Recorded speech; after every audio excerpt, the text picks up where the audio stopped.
Friends, मी वर्षा भोसले. माझ्या channel तुमच्या मनापासून स्वागत.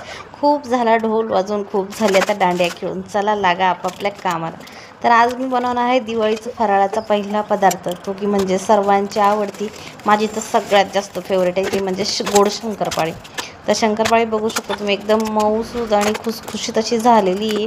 मऊसूद नाही म्हणता येणार, छान अशी खुसखुशीत झालेली बिस्किटासारखी एकदम. तर त्यासाठी मी 2 वाट्या मैदा घेतल्या, त्यात 4 चम्मच इतकं मी बारीक रवा घेतला आहे आणि त्याच वाटीने मी 1 वाटी पूर्ण पिठी साखर घेतलेली आहे.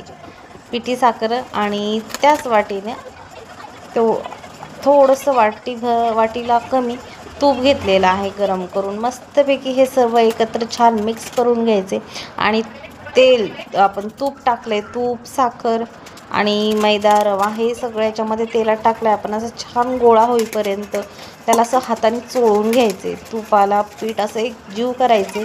छान असं एकदम खव्यासारखं टेक्स्चर येतं पीठ आपण ज्यावेळेस मिक्स करतो हाताने. तूप, पीठ आणि साखर, पिठी साखर, रवा हे ज्यावेळेस आपण हाताने चोळतो त्यावेळेस एक खव्याचं टेक्स्चर कसं असतं, गुलाबजामुनचं जसं सुक्कं पीठ भेटतं ना, त्याप्रमाणे हे पीठ तयार होतं. नंतर पाणी टाकून त्याचा छान घट्टसर गोळा तयार करून घ्यायचा.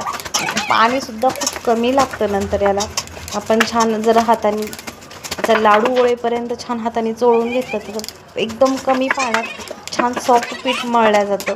तर तुम्ही बघू शकता मस्तपैकी अगदी 1 मिनिटाभराच्या आत मी एवढं पीठ मळून घेतलं. छान याचा एक गोळा काढून घेतला.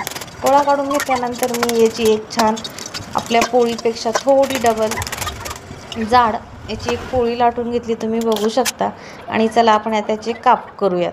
तर यासोबतच मी कढईमध्ये तेलसुद्धा तापायला ठेवले. छान शंकरपाळी आकाराची, चौकोनी आकाराची कट करून घेतल्या. तुम्ही बघू शकता किती पातळ आहेत आणि तेलात टाकल्यावर याचा डबल होतात.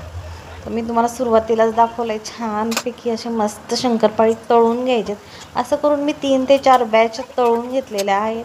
आणि तुम्हाला माझा हा पहिला फराळ आवडला की नाही कमेंट करून सांगायला विसरू नका बरं का. आणि तसंच चॅनलला लाईक, शेअर, सबस्क्राईबसुद्धा करा.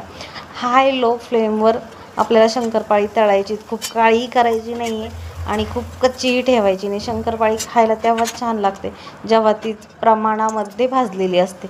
खूप कमी भाजली की ती पिठपूळ लागते, खूप जास्त भाजली की कडसर लागते. त्यासाठी मेन प्रोसेस आपली म्हणजे शंकरपाळी भाजताना व्यवस्थित लक्ष द्यायचं आहे, कुठलीही घाई करायची नाही आहे. टाकल्यानंतर 1 मिनिटाभरासाठी गॅस हाय ठेवायचा आणि नंतर 1 मिनिटासाठी लो ठेवायचा. म्हणजे हाय याच्यावर पण भाजून जातात आणि लो याच्यावर पण भाजतात. लो याच्यावर भाजताना आतून